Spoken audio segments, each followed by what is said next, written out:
गांव के पास एक पुरानी पहाड़ी गुफा थी जिसके बारे में लोग कहते थे कि रात होते ही वहां से धीमी धीमी फुसफुसाने की आवाजें आती हैं।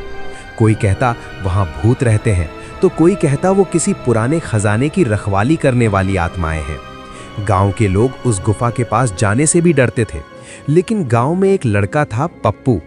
पप्पू बहुत बहादुर नहीं था पर बहुत ज्यादा जिज्ञासु जरूर था। एक दिन उसने अपने दोस्त गोलू से कहा, चल आज रात गुफा का सच पता करते हैं। गोलू डर गया, अगर सच में भूत हुआ तो? पप्पू बोला, तो सेल्फी ले लेंगे, वायरल हो जाएगी। आधी रात को दोनों टॉर्च लेकर गुफा की तरफ चल पड़े। चारों तरफ सन्नाटा था, हवा अजीब सी आवाज कर रही थी।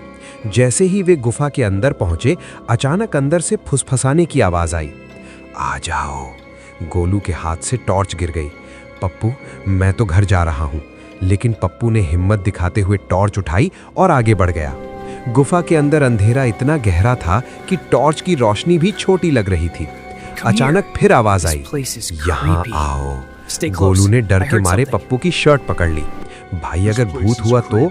पप्पू बोला, तो उससे पूछेंगे वाईफाई पासवर्ड। दोनों धीरे धीरे आवाज की तरफ बढ़ने लगे। तभी अचानक उनके सामने एक लंबा साया दीवार पर दिखाई दिया। गोलू चीखा, भूत!